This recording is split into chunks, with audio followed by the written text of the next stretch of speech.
The German Shepherd reacted with a sudden, almost explosive instinct. 1 second, Shadow lay quietly beside Eleanor Whitaker's worn slippers. The next, his whole frame locked up tight, a ripple starting at his shoulders and crawling down his spine. Detective Sarah Jenkins caught the change first. How his ears pinned flat to his skull, how his eyes locked with laser focus on one specific image in the lineup. "Ms. Whitaker," Sarah murmured, eyes narrowing. "Your dog." Eleanor followed her gaze. "Shadow?" she whispered. A deep, primal growl rose from the shepherd's chest, his gaze glued to the third photograph. As Eleanor leaned in to calm him, Shadow recoiled, sliding into the corner like a trapped wolf, his hackles up, his lips pulled back over sharp teeth. "He knows," she breathed, her hand trembling as it covered her mouth. After all this time, he never forgot. Not a single scent, not a single voice. Then, in a blur, Shadow sprang. Not at the humans, but at the photo, sinking his jaws into the face of Vincent Calloway, shredding it like prey. 5 years after burying her husband Robert, Eleanor "Ellie" Whitaker never expected to bring another soul into her home, much less a broken German shepherd. Her days had settled into quiet repetition on her 5-acre spread just outside Oak Ridge, Georgia. The modest white farmhouse backed by a silver-threaded creek was once her and Robert's retirement dream. Now it was only her, 2 geriatric cats, and Thumper, a stubborn, 3-legged goat. That was until the call came from the Oak Ridge animal shelter 8 months back. "This one's different," said Marlene Cooper, the shelter's vet. "Male German shepherd, around 7, pulled from a fighting ring. No one can handle him. He's scheduled for euthanasia tomorrow." Ellie didn't hesitate. She drove over that same day. They took her to a separate building in back. There, in a steel pen away from the others, lay the shadow of what had once been a magnificent dog. Ribs jutting out, patches of fur gone, and a vicious scar slicing from his ear across his snout, twisting his face into a permanent snarl. "We call him Shadow," Marlene said gently. "He disappears any time anyone comes close." But Ellie didn't see a monster. She saw his eyes. Amber, deep, shattered. Eyes that mirrored the haunted look she'd seen in young soldiers she once nursed in Vietnam. Across town in Oak Ridge's wealthier North End, Vincent Calloway wore the mask of respectability. At 45, the investment advisor was seen as a civic leader, a man who sponsored youth leagues, donated to food banks, and sat on the Chamber of Commerce. No one linked him to the savage underground dogfighting network spanning 3 counties, run from hollowed-out buildings and rural junkyards. But Detective Sarah Jenkins had been following him like a bloodhound for nearly 2 years.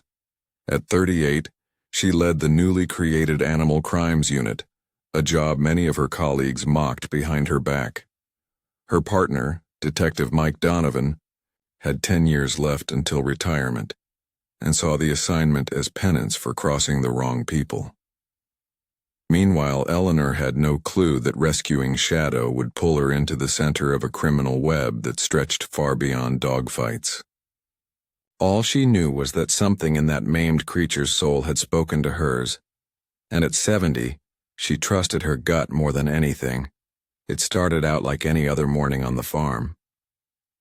Eleanor woke to the familiar creak of her bones as she swung her legs over the edge of the bed. As always, Shadow was already watching from his corner, head resting on his paws but eyes wide open, tracking her every move. 8 months of living together had forged a rhythm. Eleanor brewed her tea and Shadow followed, not close, never close, but always there. "Looks like a good one out there," she said softly, filling the kettle. Sunlight poured through the kitchen window, glinting off the dew on the pasture. Shadow stood in the doorway, alert, tail still, his body always balanced between calm and panic. Eleanor had just settled into her favorite rocking chair on the porch when she spotted the unmarked police car rolling slowly down her gravel driveway. Shadow's body stiffened beside her. "Easy now," she murmured, though her stomach tightened. Two officers stepped out. One was a lean woman with short brown hair tied back in a no-nonsense ponytail. The other was a broad-shouldered man with peppered hair and a cop's wary stance. Shadow edged behind Eleanor's chair, a low whine escaping his throat. "Miss Whitaker?" the woman called. "I'm Detective Sarah Jenkins, Oak Ridge PD. This is my partner, Detective Donovan. Mind if we ask you a few questions?" Eleanor placed her teacup on the porch rail. "This about the shelter dogs?" Sarah nodded. "We understand you volunteered during last year's rescue operation." "Now and then," Eleanor replied, "when Marlene needed extra hands." She gestured toward the porch. "Come on up, but do me a favor, move slow. My boy doesn't take kindly to strangers, especially men." Donovan's eyes flicked to Shadow, who trembled where he crouched. "One of the fighting dogs?" he asked. "His name's Shadow," Eleanor replied firmly. "And yes, he came from that hellhole 10 months ago." Sarah advanced with careful, practiced movements, crouching just enough to reduce her threat while keeping her distance. "We've been after this ring for nearly 2 years," she explained. "The raid should have shut it down, but someone picked up where they left off. Dogs are disappearing. Yards, shelters, even some cases across state lines." Eleanor motioned to the porch chairs. "You're welcome to sit. Coffee?" "No thanks, ma'am," Sarah said, lowering herself into a wicker chair. Donovan stayed, standing, leaning one arm on the railing. "We think the current operation is being run by someone tied to the original network," Sarah continued. "The people we arrested were just thugs. We never got the man giving orders." Eleanor's eyes dropped to Shadow, who hadn't stopped watching Donovan. "I don't know what I can tell you," she said, voice low. "I just helped clean them up, fed them, tried to make them feel safe." "You had more contact with those animals than most," Sarah said. "We're hoping one of them may have reacted to someone, a volunteer maybe, or something you overheard." Eleanor shook her head slowly. "They were all skittish, traumatized, couldn't get near most of them." Donovan shifted and Shadow let out a low growl. "Sorry," the detective muttered. "He doesn't mean anything by it," Eleanor said, though her tone betrayed doubt. Everyone there could feel it. Shadow meant something by it. "He was one of the worst cases," she added, voice taut. "Marlene said he probably fought a dozen times over. Won too. That's why they kept using him." What she didn't say, out loud what Marlene had told her in private, was far darker. Shadow hadn't just been a fighter. He had been a favorite, a prized possession, and someone had paid dearly to keep him that way. She'd heard plenty of horror stories. Dogs like Shadow were often starved, beaten, and brutalized to provoke aggression. Sarah reached calmly into her jacket. "I was hoping to try something a little different." She pulled out a folder. "I brought photos people were looking at. Normally I'd ask if you recognize anyone, but I'm more interested in whether Shadow does." Eleanor tilted her head. "You want my dog to pick out a suspect?" "Trauma leaves a trace," Sarah said. "Animals remember who caused it. It won't stand in court, of course, but it might steer us the right way." Mike gave a quiet laugh under his breath. "This is exactly why people roll their eyes at us." Sarah didn't respond. She methodically laid 5 photographs on the table. "Ms. Whitaker, would you mind bringing Shadow over here?" Eleanor hesitated. "I'll try, but I won't push him. He's come a long way, and I won't risk a setback." She tapped her knee softly. Shadow, come here, baby. It's all right. To everyone's surprise, Shadow crept forward, keeping Eleanor between himself and the male officer, his gaze flicking uneasily from face to face. That's it, Eleanor soothed. Nobody's going to hurt you. Sarah lined up the photos. Let him look naturally, don't guide him. Shadow's eyes scanned each image. An older man with a receding hairline, a young man with a goatee, Vincent Calloway's pristine smile, a stern-looking woman, and a burly man with a chin scar. The moment his eyes landed on Vincent, his entire frame stiffened. The reaction was immediate and chilling. Everyone on the porch saw it. A low growl began rumbling in Shadow's throat, his gaze locked hard on Vincent's picture. Shadow. Eleanor's voice was firm, concerned. But the growl deepened. His lips curled back, baring teeth that had once been forced to tear into flesh for sport. He trembled violently, then stepped backward, eyes still frozen on the image. That's enough, Sarah murmured, reaching out, just as Shadow lunged. With an lightning speed, he snatched Vincent's photo in his jaws. Before anyone could move, he shook his head violently, shredding the image, backing off with a mixture of terror and fury burning in his eyes. Holy hell, Mike whispered, instinctively reaching toward his weapon. Don't, Eleanor snapped. You'll only escalate it. She knelt beside Shadow, not touching, just offering calm. It's okay, boy. He's not here. You're safe. Sarah was already scribbling notes. Vincent Calloway, financial advisor. He's on nearly every charity board in town, including the Animal Shelter Foundation. Of course, Mike muttered, the skepticism in his tone fading. Perfect. Camouflage. Sarah nodded. Ms. Whitaker, has Shadow ever reacted this intensely before? A person? A place?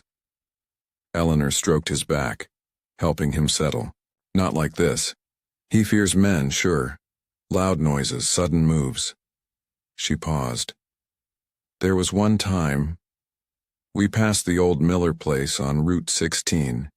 He freaked out so bad I had to turn around. Sarah straightened. The Red Barn property? Eleanor nodded. That's it. Sarah's face darkened. We've had it under quiet surveillance, but nothing's ever moved out there. Mike stepped closer. Look, I get that the dog's upset, but we can't get a search warrant based on a German Shepherd's reaction to a photograph. True, Sarah replied, but it gives us a place to dig. She looked to Eleanor. Would you be willing to help? We'd bring in a certified behaviorist. Document Shadow's reactions safely. Eleanor looked at her dog, who now leaned into her leg, still trembling slightly. She thought of the scars etched into his body, the nightmares that racked his sleep, the way he ducked from raised hands. Then she thought of another dog, still suffering somewhere. I need to be sure this won't undo the healing we've fought for, she said. He's not the same broken animal I brought home. We'll do everything by your terms, Sarah assured her. Your call. Eleanor nodded slowly. All right. Shadow and I will help. She brushed her fingers along the jagged scar on his muzzle. He remembers everything. Dogs don't forget what's been done to them. As the detectives turned to leave, Sarah paused on the porch step. Ms. Whitaker, if Vincent really is tied to this, it may get dangerous. These operations, there's serious money involved, and people like him, they protect their investments. Eleanor straightened, something steely flashing in her posture. I've never turned my back on injustice, detective. Not in Vietnam. Not as a trauma nurse, and not now. Mike handed her a business card. Call if anything changes. Strange cars, strangers around, or if Shadow acts differently after today. Eleanor eased back into her chair, watching as Shadow paced along the porch's edge, alert. "You did good today," she said quietly. Shadow paused. His amber eyes locked on hers. For a fleeting moment, she thought she saw something shift. Behind those eyes, not just fear but resolve. Purpose. He turned back to his watchful patrol, his scarred body outlined in the golden morning light. Eleanor sipped her tea, now cold, wondering what ghosts haunted her companion's memory, and what it would cost to awaken them. 3 days later, Eleanor was brushing Shadow under the elm tree when unfamiliar tires crunched on her driveway. A sedan rolled in, followed by a white van with Behavioral Sciences Unit stenciled on the side. "Here we go," she whispered. Shadow pressed close. Sarah stepped out, dressed casually instead of her usual blazer and badge. Eleanor figured it was on purpose, for Shadow's sake. "Ms. Whitaker," Sarah waved. "This is Dr. Abigail Morris, the behaviorist I mentioned." A woman in her 40s with kind eyes and a practical haircut emerged. She held a tablet and a compact case but kept her distance. "Please, call me Eleanor," she offered. "And this is Shadow, though I assume you've seen the file." Dr. Morris gave a soft nod. "I read his rescue report. Frankly, it's astonishing he's come this far." Her gaze lingered on the dog's stance, guarded, protective. Most animals, with that background, never bond again. Eleanor felt a quiet swell of pride. "He's one of a kind." "Detective Donovan won't be joining?" Eleanor asked. Sarah shook her head. "We figured it best to keep this session as calm as possible. All-female team." Inside, they gathered in Eleanor's sunroom, where light spilled across old wood floors. Dr. Morris sat up slowly, moving with deliberate ease. Shadow sat pressed to Eleanor's leg, alert but not panicking. "I'll monitor his body signals," the doctor explained. "Pulse, pupils, micro-movements in his face. Dogs don't fake emotion, Ms. Whitaker. Their bodies reveal what words can't." Eleanor met her eyes. "You don't have to convince me of that." Running her fingers through Shadow's fur, Eleanor gave a soft chuckle. "You always wear your heart out where everyone can see it, huh?" Dr. Morris laid out a set of 10 photographs on a low, child-height table. "We've broadened our suspect list and randomized the layout. Neither Detective Jenkins nor I know which image matches which person. That way, we avoid unintentionally swaying Shadow's behavior." Eleanor respected the methodical approach. "What do you want from me?" "Just keep him calm. If you notice he's getting too overwhelmed, we pull the plug immediately." Eleanor nodded. Shadow twitched beside her, picking up on the charged air in the room. "Begin whenever you're ready," Dr. Morris said as she activated the monitoring devices. Eleanor crouched and gently nudged Shadow toward the table. "It's okay, boy, just take a look." Shadow moved forward warily. He sniffed the first picture, an older man in glasses, and moved along without concern. The second, a blonde-haired woman, got little more than a brief glance. But as he reached the third photo, something shifted. His ears dropped just slightly, and he sped past it.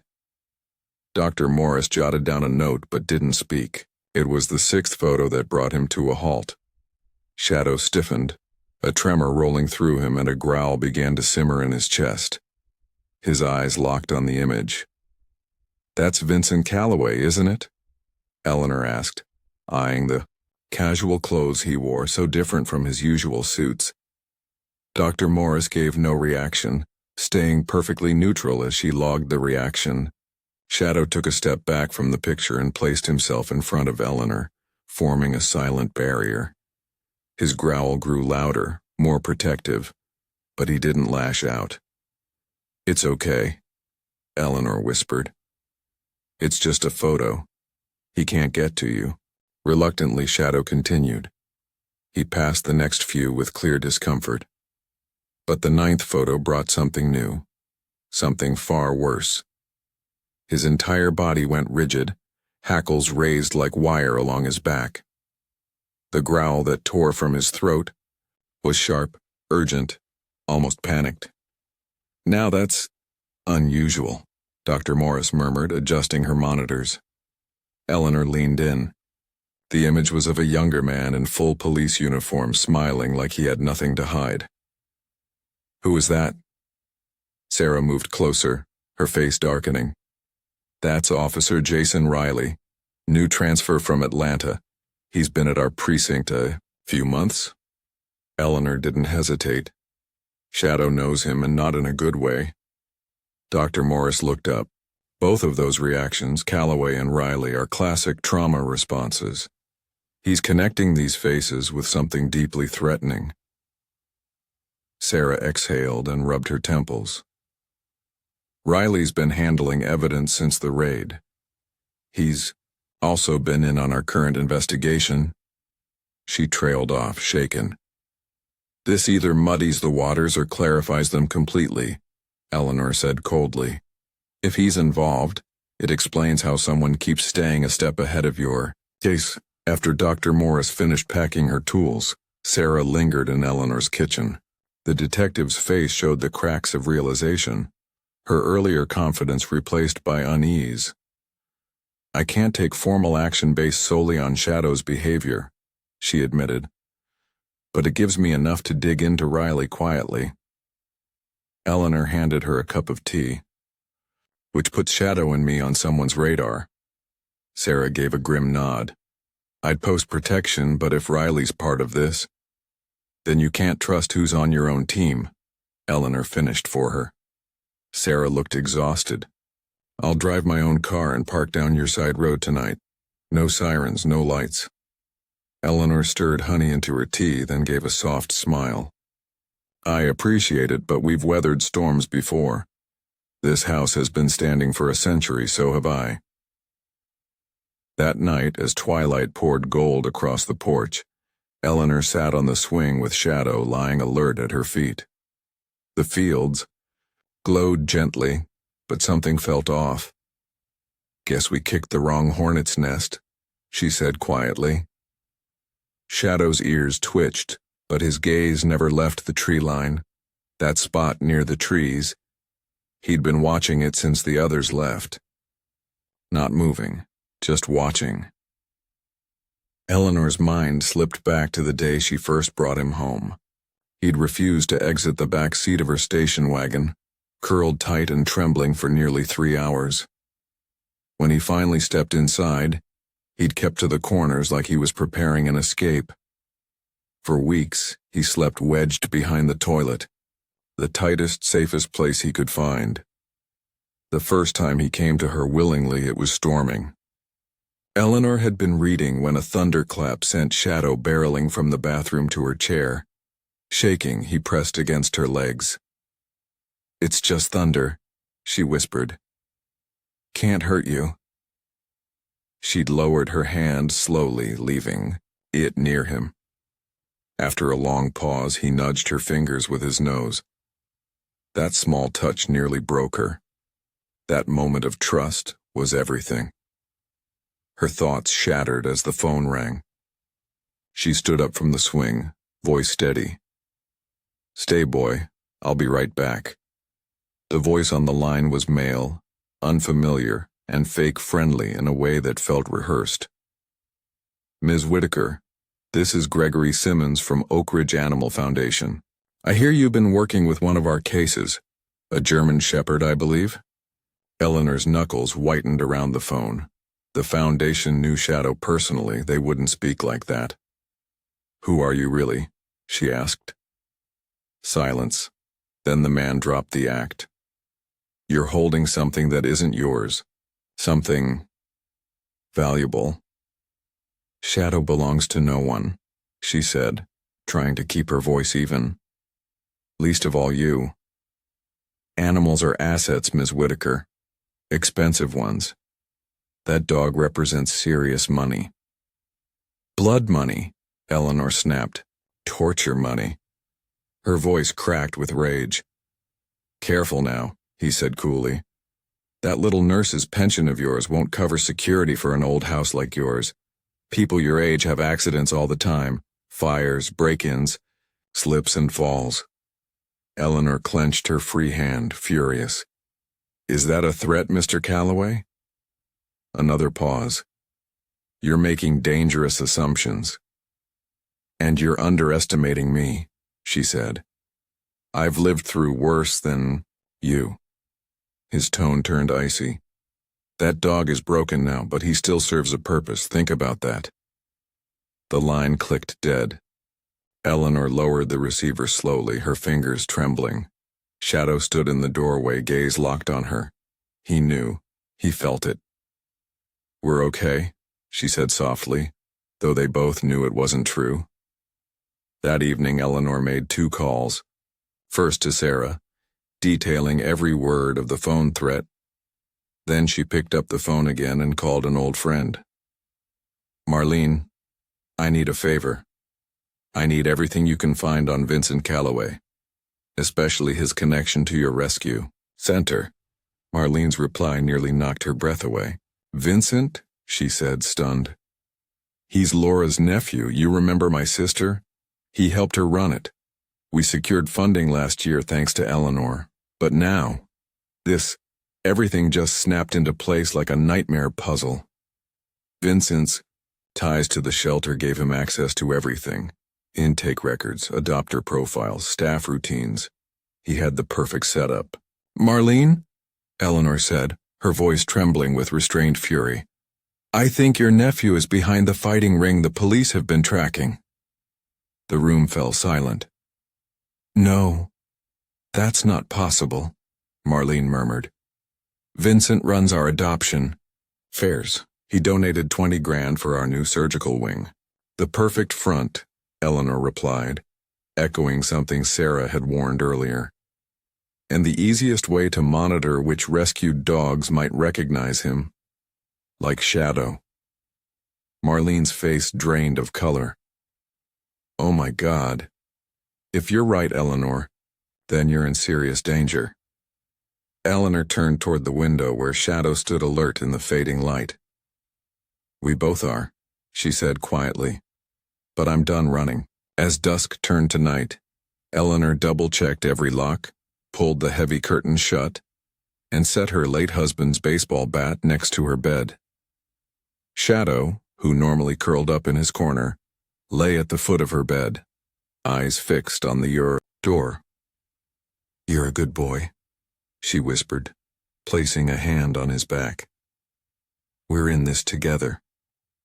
Outside, just past the faint circle of her porch light, a car engine roared to life, then slowly disappeared into the distance. The morning came cloaked in a deceptive stillness. Shadow hadn't moved all night. His amber eyes stayed sharp and ready. Birds called from the fields, indifferent to the storm gathering inside that little farmhouse. You need rest too, Eleanor told him, rising slowly. Her joints groaned with the strain of age and fear. While her coffee brewed, she dialed Sarah. The detective answered instantly. I've been digging all night, Sarah said, her tone tight. Riley's paperwork? Too perfect. I called my contact in Atlanta. No one with that badge number. Ever served. So he's fake, Eleanor said. Planted. That's the working theory, Sarah confirmed. I filed for a deeper background check, but under a different case to avoid alerting him. Shadow paced, tense, eyes darting, to every window. Do you think Marlene's involved, through her nephew? Eleanor asked. I don't think so, Sarah replied after a pause. Dr. Cooper's records are clean. My guess? Calloway used her to gain a foothold at the shelter. Eleanor ended the call and moved through her usual routine, Shadow glued to her side. Twice he growled at something unseen. Each time she looked outside, nothing but wind in the tall grass by the fence line.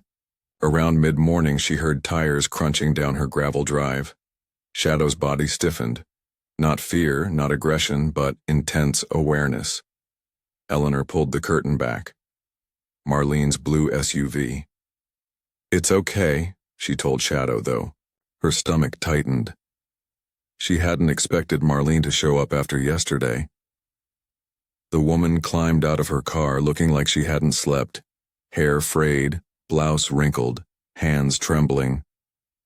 "I had to see you," she said as Eleanor opened the porch door. "After what you said about Vincent, I couldn't sleep, couldn't think straight." Shadow circled her cautiously, sniffed her hand, then allowed her inside. Marlene collapsed onto the couch, breaking apart. "I pulled our donor records," she said, rubbing her temples. "Vincent's first big check came exactly 1 week after the dogfighting raid. He approached me, not the other way around." Eleanor sat across from her, eyes hardening. He was building his alibi, playing the savior. "It gets worse," Marlene continued. "He asked for updates on all fighting dogs, said he wanted their recovery stories for our newsletter." Her voice caught. "Eleanor, I gave him your address when you took Shadow home. I thought I was helping." The silence between them was thick with regret. Eleanor reached for her friend's hand. "You couldn't have known." Marlene looked like she might cry. "I've spent my entire life protecting animals, and I gave them right back to a monster. But now, everything makes sense. The way he singled out dogs, the way he always sat in during placement meetings." Shadow lay at Eleanor's feet, eyes still locked on Marlene. Not aggressive, but wary, as if trying to decide if her pain could still be dangerous. "What did Sarah say about Riley?" Marlene asked, pulling herself together. "Fake credentials," Eleanor said. "Sarah's sure he was placed to keep tabs on us." Marlene frowned. "There's more. 2 nights ago we had a break-in at the shelter. Nothing stolen, just some files, medical records." Eleanor froze. "Which ones?" "Dogs from the raid," Marlene replied. "Including Shadow's. Your name, phone, address, even notes about your shifts." A chill seeped into the room like a slow leak. Eleanor's eyes drifted to the window. The tree line outside felt suddenly threatening. "You need to leave the farm," Marlene urged. "Come stay with me at least until this settles down." Eleanor shook her head. "This is my home. And Shadow. He can't handle the city. The noise, the chaos. It'd undo all the progress we've made." Marlene nodded reluctantly. They both knew the dog's history, the panic attacks, the fear triggers. "Then let me at least check him while I'm here," Marlene offered, her medical instinct kicking in. "He's limping on his back left." Eleanor had noticed it too, though Shadow wouldn't let her examine it. "Old wounds flaring up," she said. Marlene knelt beside the dog, gently running her hands over his leg. Eleanor watched, remembering the scars, the slash on his muzzle, the bald patch on his flank, the missing notch on his ear. Each one told a story she wished she could erase. "Physically, he's as healed as he's gonna be," Marlene said. "But he's lost weight. Has his appetite changed?" Eleanor nodded. "Since the detective came, he barely touches his food." "Stress," Marlene diagnosed. "It's hitting him hard." She stood. "I'll leave some supplements. And Eleanor, are you keeping up with your heart meds?" "I'm fine," Eleanor replied with a wave of the hand. "My last checkup was good." That wasn't entirely true. But she wasn't about to burden anyone else, not yet. Her doctor had warned her again about the rising blood pressure. Less stress. More meds. Eleanor gave a polite nod, but behind her calm smile, she was already weighing what mattered most. Living long, or living well. After Marlene left, promising to call later that night, Eleanor grabbed her coat and clipped Shadow's leash. The two stepped out into the crisp air, the first real bite of autumn brushing against her cheeks. Shadow came alive outdoors, nose twitching, eyes darting, every muscle tuned to alert. As they neared the narrow creek that marked her back lot, the dog froze, a deep growl building in his chest as he stared into the grass. "What is it, boy?" Eleanor followed his gaze. A few yards away, the grass parted around a churned-up patch of earth. Someone had dug there, recently. Shadow stayed tight against her leg, as if warning her to stay back. Eleanor picked up a sturdy branch and prodded the soil. Her breath caught. A dog collar, frayed, blood-stained. Her fingers trembled as she read the tag. Killer. Property of VC. She took a photo with her battered camera, then gently reburied it. "This is evidence," she whispered to Shadow. "We've got to tell Sarah." Later that day, the detective called. "I've been combing through Calloway's bank records," Sarah said. "He's been pulling out $8,000 to $10,000 in cash at regular intervals, just below the federal radar. The same nights as the underground fights," Eleanor added, her voice tight. She described the collar. Sarah sucked in a breath. "Don't go near it again. I'll send officers I trust. If he's dumping things on your land, Eleanor, he's been there." "I know," Eleanor said, steadier than she felt. "Shadow hasn't stopped tracking the tree line. He feels it too."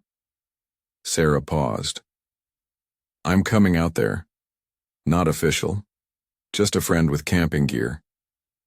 After they hung up, Eleanor sat at the kitchen table, Robert's old revolver beside her. She hadn't fired it in ages, but the weight of it in her hand still felt familiar. At her feet, Shadow remained coiled like a spring, ears flicking toward every window. Eleanor's thoughts drifted to the life Shadow had escaped. Marlene had described what they did to dogs like him. Beatings, starvation, sensory isolation, bait animals, torture disguised as training. And yet, Shadow had clawed his way back to trust. Somehow, despite all of it, he still sought connection.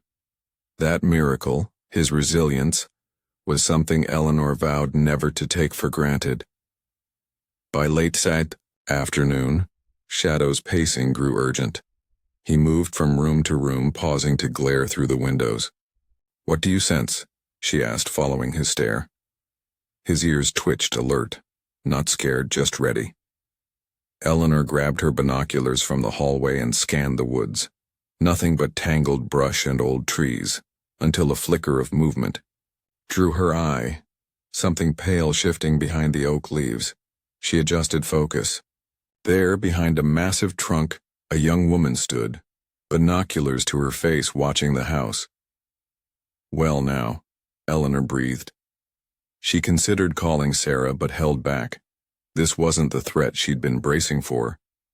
With deliberate calm, she walked to the porch and raised one arm high in a wave. The woman jolted, ducking behind the tree. "I see you," Eleanor called. "No point hiding. Might as well step out." A long moment passed. Then slowly, cautiously, the figure emerged. A young woman, barely in her 20s, walked hesitantly toward the house. Shadow growled deep and low. "Easy," Eleanor murmured. "Let's hear her out." As the woman came closer, Eleanor could see the bones beneath her baggy coat. Her ponytail was messy, her movements wary, as if she was ready to be shouted off the property. "That's close enough," Eleanor warned, stopping her about 30 feet away. Shadow's growl deepened, but he stayed put. "Who are you, and why were you watching my home?" The woman's hands fumbled with her sleeves. "My name's Amy Fletcher," she said, voice shaking. "I'm trying to find my dog. Someone Said he might be here. Eleanor didn't blink. I've only got one dog, Shadow. He's been mine for 8 months. Amy's gaze locked onto the German shepherd, rigid at Eleanor's side. His name was Duke, she said softly. He disappeared from our backyard about a year ago. A pang shot through Eleanor, compassion tangled with protectiveness. A lot of dogs vanished back then. Most were taken for fighting. Amy's face crumbled. I know.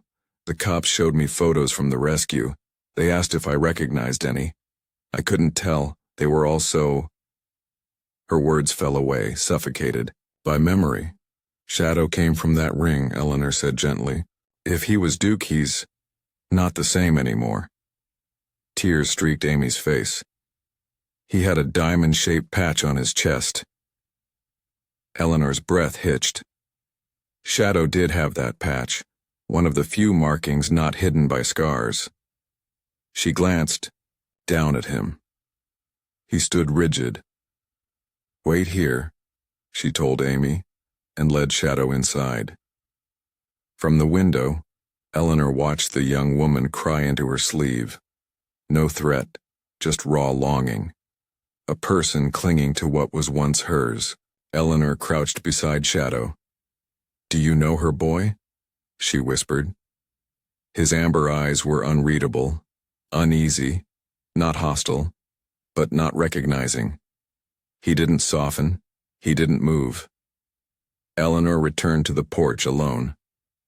I'm sorry, she said. He doesn't seem to know you. Amy's expression shattered. Could I get closer? Maybe if he smelled me. That's not safe, Eleanor replied. He's been through too much. He's afraid of strangers. Amy's hands trembled. Please, I've looked everywhere. Eleanor hesitated. That ache in Amy's voice, it was all too familiar. But she had to protect the dog who had finally found peace. Leave your number, she said quietly. If anything changes, I'll call. Amy hesitated before scribbling her number on a torn receipt Eleanor handed her. The ones who took him, she muttered, pressing the scrap into Eleanor's palm. They don't get to walk away. That's something we absolutely agree on, Eleanor replied, voice steady. After Amy left, Eleanor immediately dialed Sarah to relay the strange encounter. The detective said she'd dig into Amy Fletcher's background, but admitted the girl's grief felt real. Keep Shadow close, Sarah added. Too many pieces in play here. By sundown, Sarah arrived as promised, hauling camping gear. She pitched a small tent near Eleanor's garage, deliberately visible from the road, a signal that Eleanor wasn't alone. As dusk crept in, the two women sat on the porch. Shadow lay between them, alert, eyes sweeping the darkening yard. I pulled the files from the raid, Sarah said, her voice low despite the empty surroundings. It was a big operation. Over 30 dogs saved. 3 locations shut down. But it all happened fast. A tip said the main event was that night. We didn't have time to wait. That's why Calloway got away, Eleanor murmured. Sarah gave a grim nod. We got the pawns, not the kingpin. She took a slow sip of coffee. Here's the part that keeps bothering me. The tip came from Riley. But he wasn't using his real name. Eleanor straightened. So he staged the whole thing to make it look like a win, while letting the real power walk free? Exactly, Sarah confirmed. It was smoke and mirrors. We thought we crushed the operation, but all we did was clip its branches. Shadow suddenly lifted his head, ears twitching toward the front of the property. A soft whine came from him. Not his usual alert bark, but something quieter, uncertain. The women froze. Then came the familiar crunch of tires over gravel. Headlights flashed across the porch as a police cruiser stopped beside Sarah's unmarked sedan. You expecting someone? Eleanor asked quietly. Sarah's hand drifted to her hip. No. The cruiser door swung open, and Officer Jason Riley stepped out, uniform crisp, smile relaxed, but his eyes gave nothing away. "Detective Jenkins," he called, strolling up. "Just thought I'd swing by. Any progress with your witnesses?"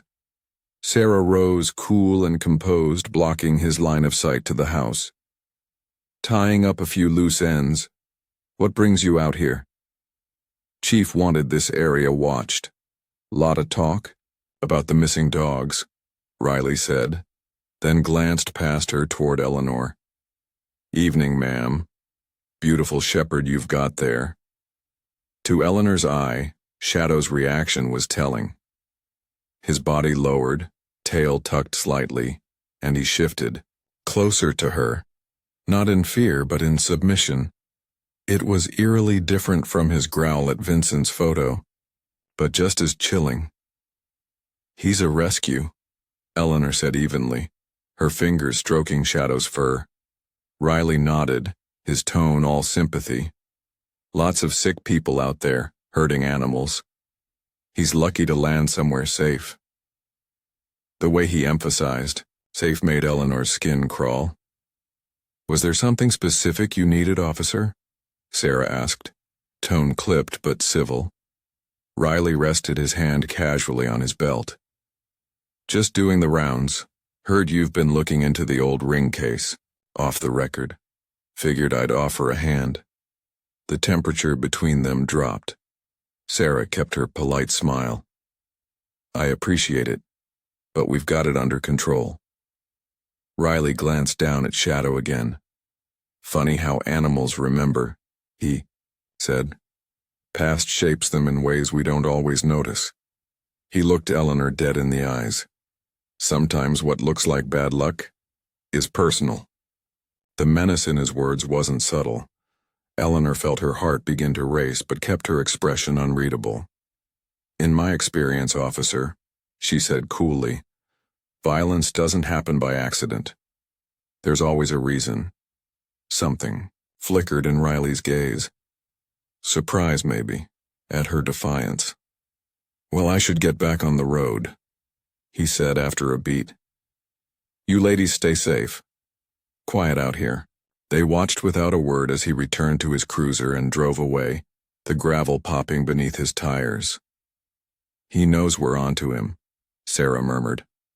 Eleanor nodded, Shadow shaking slightly at her feet. That wasn't just a warning. It was a shot across the bow. She looked out over the road, the cruiser's taillights vanishing into the night. But he doesn't know who he's dealing with. Night reclaimed the land, crickets rising again like nothing had happened. Inside, they locked up tight, doors bolted, curtains drawn, but Shadow wouldn't rest. He paced every room, tense, uneasy. "He feels it," Eleanor said, double-checking the back door. "Something's about to break." Sarah had left earlier that morning, said she needed to keep her head down at the precinct while slowly threading the case together. "I'll send trusted officers to check in," she'd promised, "and I'm only 20 minutes away." Still, the silence tonight felt heavier, more aware. Eleanor moved through her routine like someone on borrowed time. The nearest neighbor was too far to hear a scream. Robert's old revolver sat ready on the nightstand. Her phone, fully charged, never left her pocket. Shadow hadn't touched his food. That scared her more than anything. His instincts had never failed her, and right now, those instincts were screaming. "What do you see, boy?" she asked as he circled the kitchen, nails tapping across the floor. At 9:30 p.m., her phone buzzed. Marlene's name lit up. "I've been digging into Vincent's schedule," she said. No greeting. "He's hosting a charity auction Saturday for the shelter. Weird timing, right?" "Given everything." "Definitely," Eleanor replied. "That's not all," Marlene continued. "He's insisting it still happen, at his estate. Only a select guest list. Big money, folks. Some names I can't place. Sounds like a cover, Eleanor said. Exactly. Could be a way to recruit new buyers, or to shift the business under a new face. There's more, Marlene added. He requested a special walkthrough of the shelter's clinic. Tomorrow, mid-afternoon, first time he's ever done that. Eleanor's thoughts spun. He's verifying something. Maybe prepping to move everything out after the auction. As soon as they ended the call, Eleanor relayed the update to Sarah. Too risky to make a call Riley might intercept. She opted for a text. The detective's response came fast. Stay sharp tonight. Surveillance in place by auction. By 10:15 p.m., Shadow was on edge. He stood guard at the front window, muscles taut, a quiet, steady growl rising from deep in his throat. Eleanor stood beside him, eyes scanning the yard beyond the blinding security light. Its glare turned everything past the first row of bushes into a darker void. For a while, nothing seemed off, just the usual shapes of her land. Then, the faintest flicker in the trees caught her eye. Eleanor narrowed her gaze, trying to see more clearly. There, movement between the pines. A silhouette, then another. 2 figures at least, creeping through the woods from the north. She stepped back from the window. Good boy, she murmured, to Shadow, fingers already curling around her phone in her jacket pocket. She typed fast. 2 intruders on property, coming from trees. Seconds later, Sarah's reply pinged. On my way, 18 minutes. Lock yourself in bathroom with Shadow. Armed, unit inbound. But Eleanor had no intention of hiding. At 70, she'd faced down gunfire in war zones, pulled dying addicts from alleys, and watched the man she loved fade one breath at a time. This was her home. Her ground. She would not retreat. Moving with purpose, Eleanor grabbed her revolver and took up a position in the unlit hallway where she could see both entry points.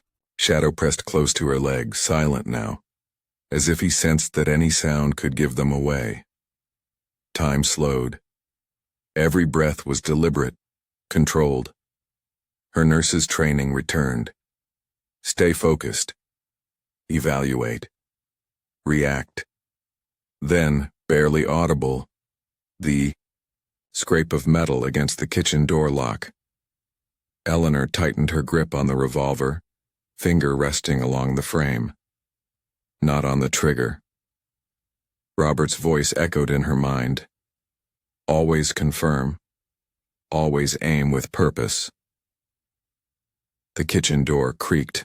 Open. A narrow beam of light swept across the floor. Tactical, tight, meant to stay hidden from neighbors. 2 shadows slipped inside. A third loomed just outside. Check upstairs first, whispered a male voice. Bedroom's on the left. The dog's probably with her. The moment froze. That voice. Eleanor knew it. Riley. Cold settled in her gut like a stone. Her worst suspicion was now a fact. What about the detective? Another voice asked. Gone early this morning. We've got at least 15 minutes. She checked her watch. Sarah had texted 12 minutes ago. Still 6 minutes out. Too long. They moved with clockwork precision. One started upstairs. The other combed the ground floor, eyes sharp, steps quiet. Eleanor slid into the hallway closet, Shadow moving with her like liquid shadow. His body trembled against her thigh, but he didn't make a sound. Through the crack in the door, she watched the intruder sweep the living room. Slow, careful, searching. Not random, not vandalism. A mission. They're hunting something, Eleanor realized. Or someone. The man crept closer, approaching her hallway. One hand clutched the revolver. The other rested on Shadow's head. 5 more minutes.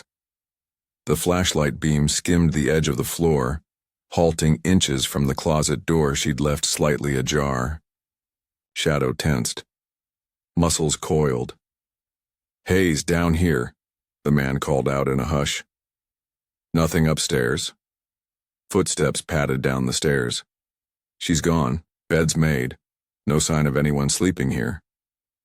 "Check the garage. Maybe she's got another car." The moment they turned away, Eleanor made up her mind. If they found her missing, they might wait to ambush, or worse, take Shadow.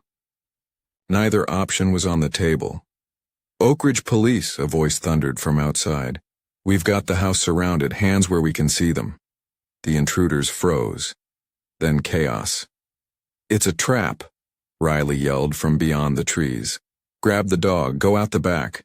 The two men pivoted toward the kitchen just as headlights swept the windows. Their moment of confusion was her only opening. Eleanor pushed the door wide, weapon leveled. "Don't move," she said, calm, firm, final. They turned. One reached, under his coat. Shadow exploded into motion, a snarling flash of fur and fury. He latched onto the man's wrist with a sickening crack of bone. Screams followed. The man's weapon dropped to the tile. The second intruder lunged for Eleanor, but she didn't flinch. Her hand was steady, voice cold.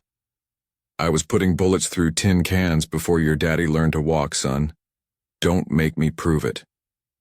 Outside, doors slammed. Officers barked orders. The second man froze, then slow as stone raised his hands. "Call off your dog," he barked, watching his partner thrash. But Shadow didn't let go. His bite was deliberate. No tearing, no frenzy. Just a perfect, immovable hold. "Shadow. Enough." Eleanor's voice was quiet. The dog released and backed up beside her, blood staining his muzzle, eyes never leaving the target. The front door burst open. Sarah entered, gun up, flanked by two uniformed officers. "Police! Down! Now!" The intruders dropped, one clutching his ruined arm, cursing in pain. Sarah was on them instantly, zip-tying wrists, eyes scanning the room. "Are you hurt?" she asked, crossing quickly. Eleanor shook her head, the adrenaline starting to fade, hands trembling now. "We're okay. But Riley, he's still out there." Sarah's jaw tightened. "Saw a car tearing out as we pulled in.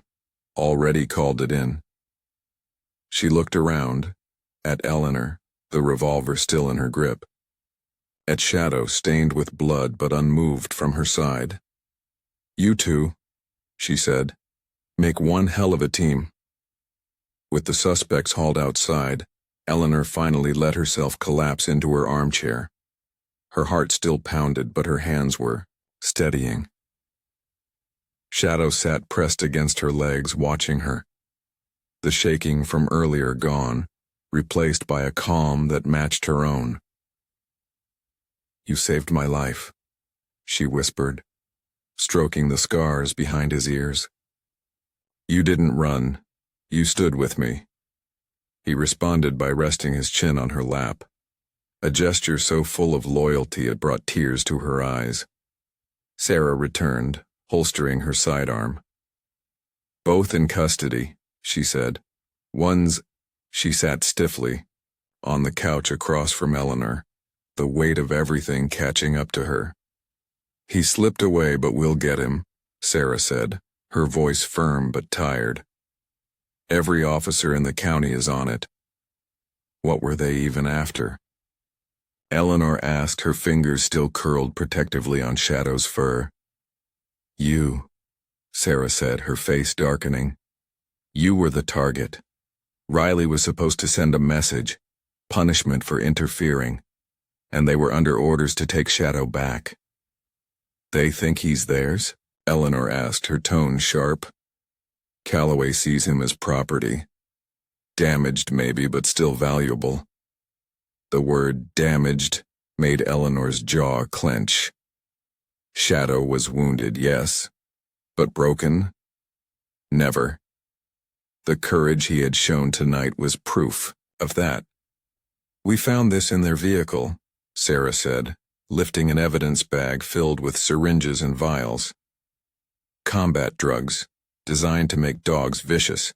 They planned to use them on Shadow, probably to reignite his fighting instincts." The bile rose in Eleanor's throat.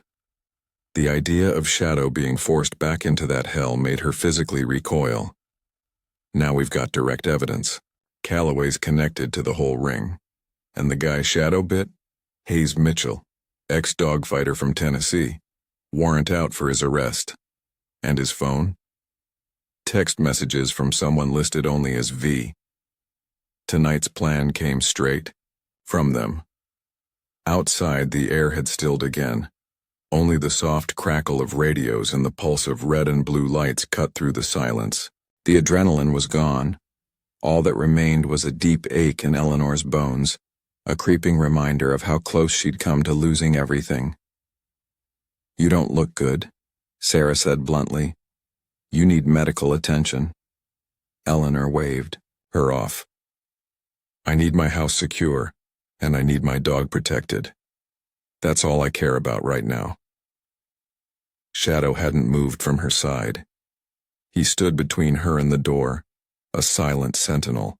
The blood on his muzzle had dried, crusting like rust, a grim badge of the violence he had endured and delivered. "He didn't hesitate," Eleanor whispered. "Not for a second. After everything people have done to him, he still chose to protect." Sarah stared at the dog, something softening behind her eyes. "He's incredible." "No," Eleanor said. "He's a survivor. Like you." As the first pale blue threads of dawn began to streak across the sky, Eleanor sat motionless, Shadow pressed against her. The immediate threat had passed, but they both felt it. This wasn't over. Calloway was still out there. Riley, too. The final reckoning loomed. Her heart fluttered erratically, the warning signs loud in her body. But she wouldn't stop now, not until it was finished. She looked down at Shadow. His golden brown eyes met hers, unwavering. "We end this together." He leaned in closer, scarred and solid, his warmth anchoring her to the moment. Whatever came next, she wouldn't face it alone. By mid-morning, Eleanor's farmhouse no longer resembled a home. It had become a temporary headquarters. Officers swept the perimeter while techs combed through the wreckage for evidence. Shadow stuck to Eleanor like a shadow of his own, visibly relaxing only when Sarah was nearby. When unfamiliar officers came close, he tensed. "Ready. You need to go to the ER," Sarah said, watching Eleanor wince and clutch her chest again. "That's not just stress, you're pale and you're in pain." Eleanor shook her head. "My heart can wait. Catching Riley and stopping Calloway can't." Not long after, Marlene showed up, bag slung over her shoulder, her face set in worry. She led Eleanor into the bedroom and shut the door.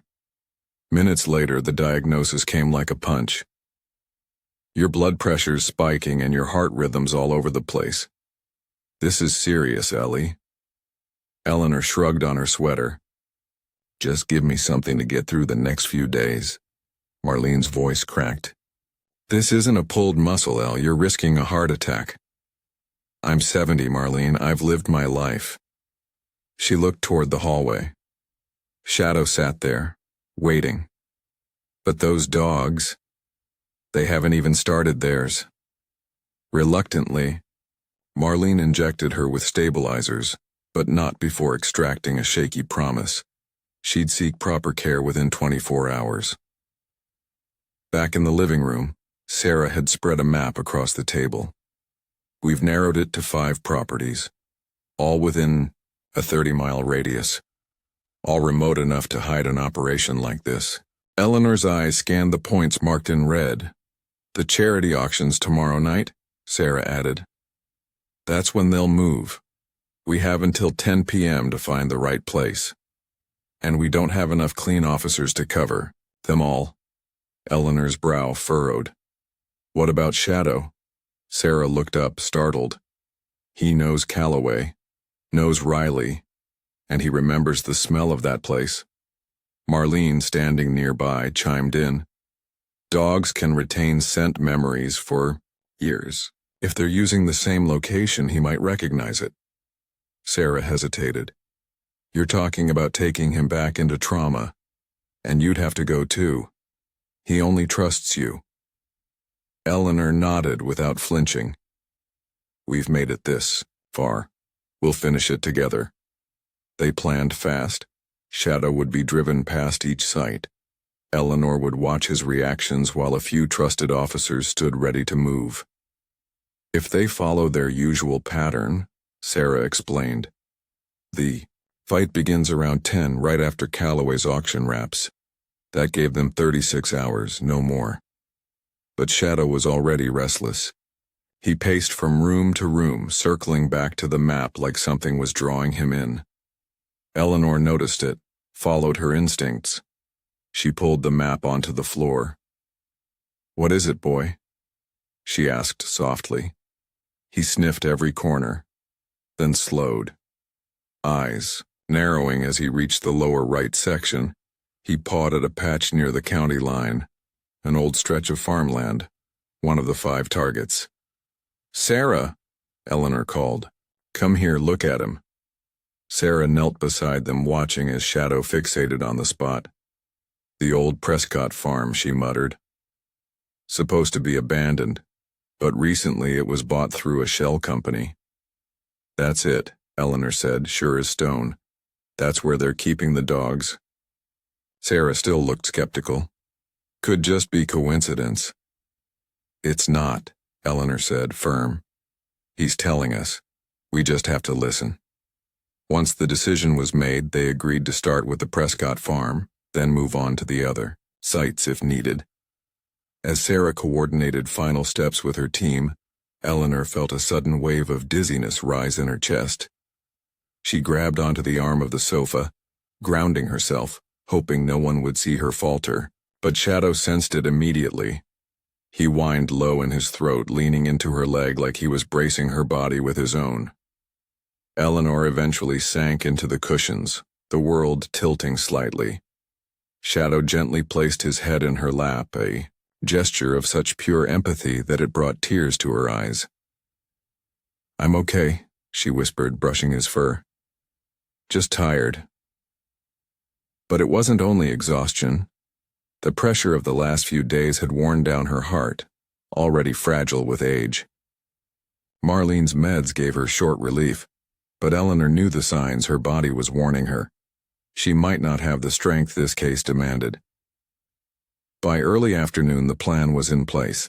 They'd surveil the Prescott farm that night, watching for Shadow's cues to either confirm or eliminate it as the holding site. If he confirmed it, they'd time the raid to strike during the fight, when everyone would be present and the evidence undeniable. With the main task force heading off to gear up and only a protection unit left at the house, Eleanor finally allowed herself to relax. Shadow curled up on the sofa beside her, staying alert despite the fatigue in his own frame. You've been so brave, she murmured, running her fingers gently over the scar near his nose. Braver than anyone could have imagined. Shadow met her gaze with eyes that held a wisdom beyond language, and in that stillness, Eleanor felt a soul-deep bond with the battered creature who had every reason to shut out the world, but instead chose to protect it. The sun was sinking by the time they left for Prescott. Eleanor rode in the back of Sarah's unmarked SUV, Shadow seated beside her while Marlene followed behind. As they neared the rural road, Shadow's demeanor shifted sharply. His body went rigid, a low whine building as he pressed himself against the far door, trying to distance himself from the approaching farm even within the tight space. This is it, Eleanor said, her voice firm. He knows this place. Sarah's jaw tightened as she continued driving. That reaction's not ambiguous. We'll begin surveillance right away. As they turned back toward town, Eleanor felt another wave hit her, sharper, deeper. Her vision dimmed around the edges, breath coming short. She tried to speak but couldn't shape the words. Shadow began to whimper in distress, his agitation drawing Sarah's eyes to the mirror. "Eleanor? Eleanor!" she called, but Eleanor couldn't respond. Pain bloomed in her chest like fire, and the darkness came fast. When she came to, she was inside an ambulance, an oxygen mask fitted to her face. Shadow crouched beside her, refusing to leave her side despite the chaos of the paramedics working around him. "Mild heart attack," one of them said urgently.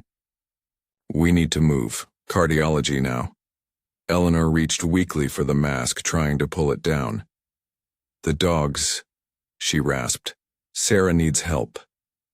Sarah appeared in her view, face tight with concern. "We've confirmed the site. Thanks to Shadow. The team's assembling right now. You've done your part. Let us take it from here." But Eleanor knew better. Shadow wouldn't cooperate without her guidance, and they needed him to pick out Riley and Calloway from the swarm of faces. Handlers, fighters, buyers. Identifying the organizers was everything. As the ambulance doors sealed shut, Eleanor made up her mind. Her health would have to wait. There were 30 dogs still imprisoned in the nightmare Shadow had escaped, and she wasn't about to let them down. Not now. Not ever. "No," Dr. Raymond Fraser said flatly, standing at the foot of her hospital bed with his arms locked across his chest. "Absolutely not. You've just had a cardiac episode, Miss Whitaker. You need to be monitored." Eleanor shifted upright, grimacing as the IV pulled at her arm. 6 hours had passed since she'd collapsed, and though the medications had leveled her vitals, Dr. Fraser wasn't budging. "I get that," Eleanor said, voice low but steady. "But something more important is happening tonight." Sarah, who'd been waiting silently by the window, stepped forward. "Doctor, I wouldn't normally step in like this, but this is a critical window. If Miss Whitaker doesn't help, we risk losing the case." "If she dies?" Dr. Fraser snapped. "The case becomes irrelevant." In the corner, Shadow lay curled in a tight, watchful ball, only there because of a special waiver Marlene had pulled strings to obtain. He'd grown anxious every time a nurse tried to remove him and now tracked every motion, tensing every time the doctor came close. Marlene moved forward, firm but kind. "Ray, I've known Eleanor for 20 years. If she says she's going with or without clearance." Dr. Fraser's expression cracked, replaced by worry. "And that's exactly why I'm worried. She's not young anymore. Her heart won't tolerate this pressure." Eleanor met his eyes, her voice unwavering. "I know exactly what's at risk, but those animals don't have time. She gestured to Shadow, survived. There are others who can't wait." A long silence followed, heavy with the weight of too much truth. Finally, Dr. Fraser exhaled hard. "I can't sign her out. But I won't restrain her if she insists on leaving against medical advice." Eleanor gave him a small nod of respect. "Then I'll sign the AMA forms and go now. I'll come back after." "I'll be with her the whole time," Sarah added, quickly. "And we'll bring a paramedic." Within the hour, Eleanor had changed out of her gown and back into her clothes. The doctor handed over medication and strict emergency instructions, his displeasure evident in every move. "The auction kicks off at 7, Sarah said as they left the building. "Our team already spotted increased movement at the Prescott farm. Trucks, cages, lights being rigged. The fighting will likely start at 10 once Calloway shows face at the auction and slips out the back." Eleanor eased into the front passenger seat, Shadow settling into the back, fully alert now, as if he knew what tonight meant. "So what's our job?" she asked. "Identification," Sarah replied, turning onto the highway.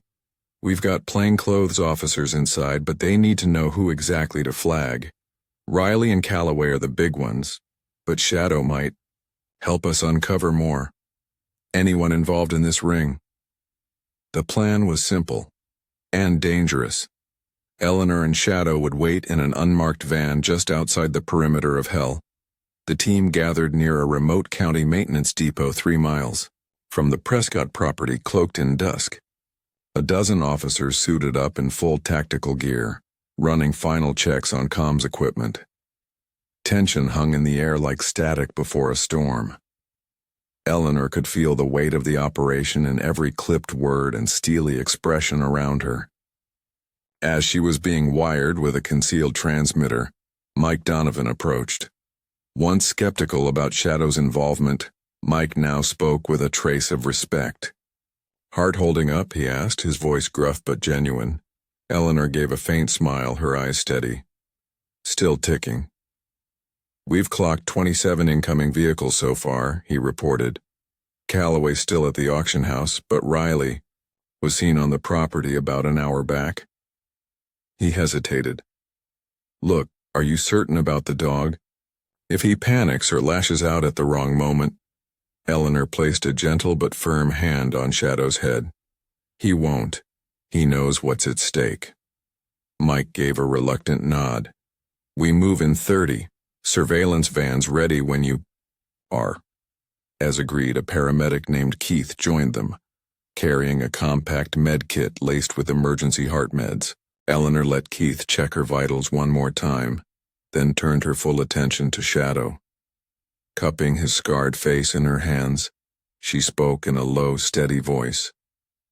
"This is going to be hard. I know. But we're not going back. We're going forward. This time we set the others free." Shadow held her gaze, amber eyes locked with hers in a bond forged beyond words.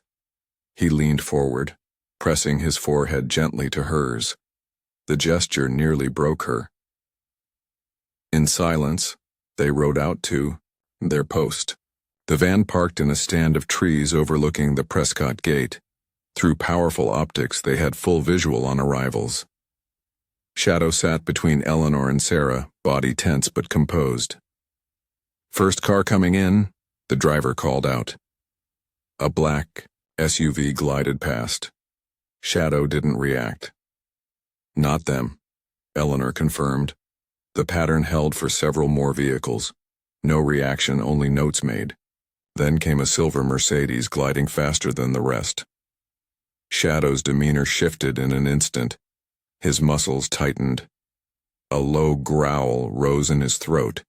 His gaze locked on the car. "That's one?" Sarah confirmed, relaying to the strike. "Team." Plates traced back to Calloway's business partner. The identifications came in waves. Shadow reacted with intensity to 4 more vehicles, each response noted and transmitted. Eleanor monitored him closely, murmuring soft reassurances after each trigger. She could see how close he walked the edge of trauma, but he stayed with her, steady. "Calloway's just left the auction," came the whisper in Sarah's earpiece. "ETA 12 minutes. Eleanor's heart thumped harder despite the meds. She checked her watch, 9:42 p.m. "Almost showtime," Sarah said, loading her weapon one final time. "You stay in the van when we move in, it's safer that way." Eleanor nodded, but they both knew she had no intention of staying back. Shadow wouldn't go forward without her, and Eleanor wasn't here to sit behind glass.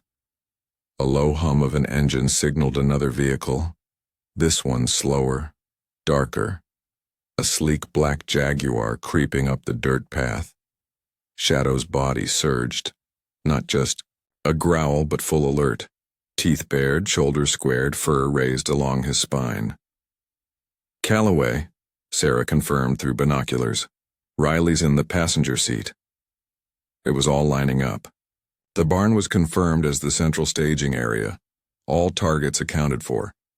Sarah checked with the team. "It's time," she said, voice tight. "You stay behind the perimeter line.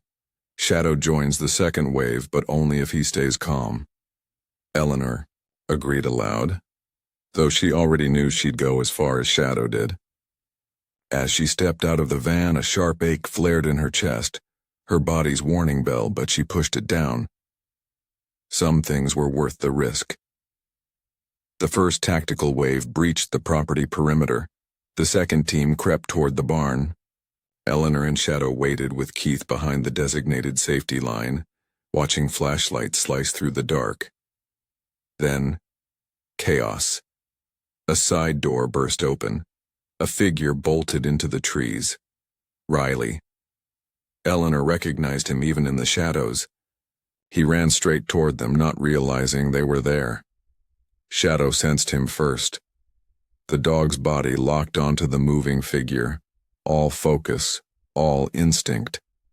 This was the man who had forced him into the ring, who had broken him, who had caused wounds that never fully faded. "Shadow, stay," Eleanor whispered, anchoring him with one hand on his collar. Then something miraculous happened. Instead of lunging, instead of cowering, Shadow moved in front of Eleanor, placing his body between her and Riley like a wall. Not aggressive, not fearful, just immovable, protective. Riley spotted them, too late. He skidded, reaching for his waistband. "You!" he snarled, fury twisting his face. "You ruined everything." Eleanor's voice stayed calm, though her heart thundered. "It's over, Riley. You're out of places to run." What happened next unraveled in a flash. Riley pulled his weapon, leveled it at her. Shadow braced but didn't strike. Then from behind Riley, another figure emerged. Mike Donovan. Gun up. "Police! Drop it!" Riley spun, panicked, firing wide. Mike's return shot was calm, deliberate. Riley dropped, hard. His gun hit the dirt with a thud. As backup swarmed in, Eleanor's knees buckled. Keith caught her, easing her to the ground, already taking her pulse. "Deep breaths," he instructed firmly. "You're redlining." But Eleanor barely heard him. Her eyes were locked on the barn. Officers were leading out detainees in cuffs. Among them, Vincent Calloway. His tailored suit was out of place under the harsh floodlights. His face twisted between outrage and disbelief, as if none of this could possibly be real. As Calloway was escorted past their position, Shadow rose once more, turning to face the man who had once inflicted so much pain. He didn't growl. He didn't flinch. He just stared, silent and steady, with a gaze that carried an undeniable message. "I survived you. I'm not yours anymore." The air buzzed with the activity of the operation, crackling radios, rumbling engines, and the far-off barking of dogs being found in the barn. Eleanor could feel her body giving out, her weakened heart finally buckling under the weight of the night. Shadow leaned into her side, letting out a low, worried whimper. "The dogs," she managed to whisper as Sarah returned to her side. "Are they okay?" Sarah dropped to her knees beside her. "We found 32 alive. Animal control is on site. They're going to be all right." A soft sigh escaped Eleanor's lips, her relief unmistakable as her vision dimmed around the edges. "Shadow saved them," she whispered. He remembered it. All, but chose mercy over vengeance. The final image before the world went dark was Shadow's amber eyes, unwavering and loyal, watching over her like a silent guardian. 3 months had passed before the trees on Eleanor's property showed the faintest green of spring. The long, quiet winter had brought healing, slow, hard-earned for both the woman and the dog, forever changed by one horrific night. Eleanor now spent her afternoons on the porch swing, a quilt covering her legs despite the gentle warmth. She moved more slowly these days. The cardiac episode at Prescott Farm had left its mark. 2 weeks in the hospital and several months of physical therapy had helped her regain much of her strength. But the daily meds, mid-afternoon naps, and shortness of breath were now part of her life. At her feet, Shadow napped peacefully, his body at ease in ways Eleanor still marveled at. Though sudden noises could still startle him, the constant edge had softened.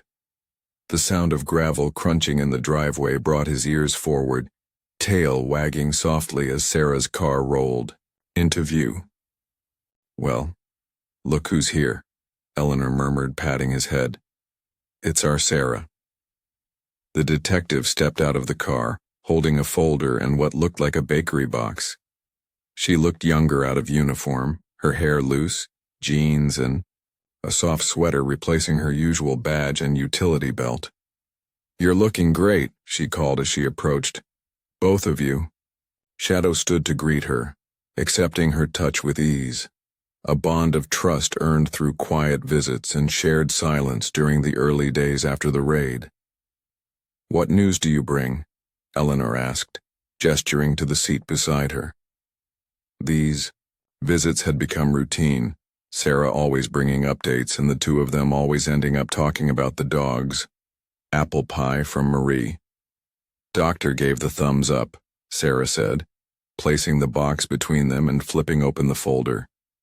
"Calloway's trial's set for July. The DA feels solid about it. Hayes Mitchell's testimony clinched it." Eleanor gave a slow nod, her chest tightening at the name. The man who had scarred Shadow, orchestrated the deaths of so many innocent animals and nearly ended her life, would likely spend his remaining years behind bars. It was justice, yes, but justice didn't erase history. "And Riley?" she asked. "Recovering in the prison hospital, talking to prosecutors, trying to cut a deal," Sarah replied, her voice sharpening. "Won't get far. He exposed 3 other officers in 2 different counties. This goes deeper than we ever thought." A breeze carried the scent of her blooming dogwoods across the porch as Shadow shifted, laying his head gently on Eleanor's foot, a small point of contact, as if to say, "I'm here." "And the rest?" Eleanor asked. It was always her last question. "How are the others doing?" Sarah's expression softened. This was why she always came in person. 27 have been placed, foster homes, sanctuaries. 4 still, in rehab but improving. 1, we had to put down. Too far gone. We tried. Eleanor closed her eyes briefly, letting the pain pass.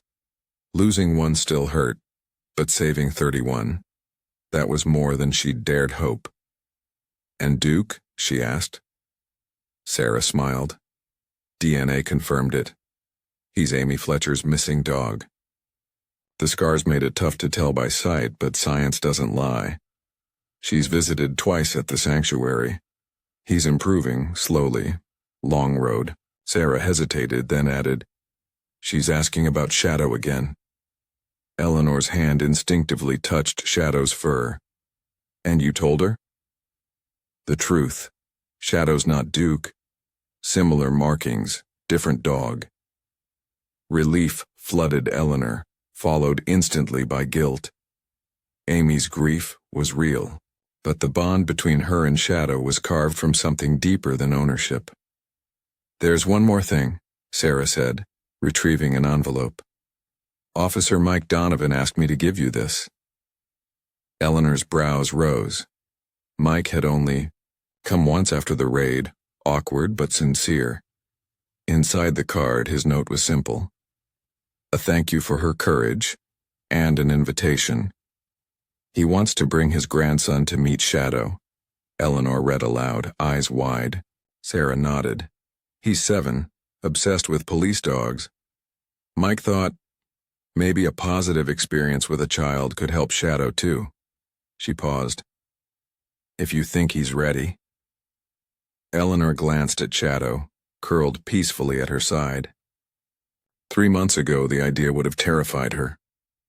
Now? Maybe, she said carefully. A short visit, gentle, supervised. It might show him not all humans are to be feared. With that, the conversation shifted. Lighter now, easier. They shared pie and coffee. Sarah talked about her new promotion and plans to expand the animal crimes unit. Eleanor shared small milestones. Shadow sleeping through the night, no longer flinching when the mailman came, letting Marlene check his healed leg without trembling. As evening drew close, Sarah stood to leave. She paused at the steps, her tone suddenly serious. You know, when I first met Shadow, all I saw was a broken animal, a victim, maybe even just evidence. She looked at him now, nestled by Eleanor's feet. But you saw something else. Eleanor's smile was gentle. Most people didn't. But you were right, Sarah said. He remembered everything, every place, every face, every hurt, and he could have let that memory fuel hate. But he didn't. He chose to protect, to help us find justice. Her voice cracked a little. That's not just memory. That's something deeper. When Sarah drove away, Eleanor stayed on the porch watching the sun begin to dip. Shadow pressed closer to her leg, grounding her with his presence. You did good, didn't you? She whispered, stroking his scarred head. Far off in the distance, clouds began to gather, the signs of a coming spring storm. Once that sound would have sent Shadow scrambling for cover under the bathroom sink. But not tonight. He stayed with her, eyes fixed calmly on the horizon. The first low thunder rolled across the sky. His ears flicked, but he didn't move. This was healing, not forgetting, not erasing, but reclaiming peace. You remember everything, Eleanor said softly, echoing the words she'd once spoken, to Jenkins. And still you chose to forgive. Shadow turned to her, and in his amber eyes was something no language could articulate, a knowing, a trust, a shared story without words. In that silent connection lay everything, the wounds, the resilience, the decision to rise each day and face life again. As night took hold, Eleanor and Shadow headed inside, moving at the careful rhythm her body now required. The storm would come, but they'd weather it, just like they had everything else. Two souls bonded by survival and by something even greater, hope. The scars would remain always, visible reminders of the darkness they'd endured. But scars meant healing, and Eleanor in all her years had learned the most profound truth. Healing is the boldest act of all. As we age, the world often sees our weakness, our slow steps, our medication bottles, our aches. We feel dismissed, overlooked. But Eleanor's journey reminds us of something far more important. The strength forged in pain is a power few understand. Her story, and Shadow's, is for anyone who's ever felt broken, but still chose to stand. For those who faced devastation and yet opened their hearts again. The wisdom, the endurance, the light in their scars. These aren't flaws. They're proof of survival. Eleanor didn't face danger despite her fragility. She faced it because she knew what truly mattered. The most beautiful gardens, after all, grow in soil that's been through fire. Our wounds, emotional, physical, spiritual, are not marks of shame. They are testaments to resilience. Like Shadow, we may carry every memory, every betrayal, every grief, but we still get to choose love, purpose, connection. This story doesn't just belong to Shadow. It belongs to all of us. And its ending hasn't been written yet.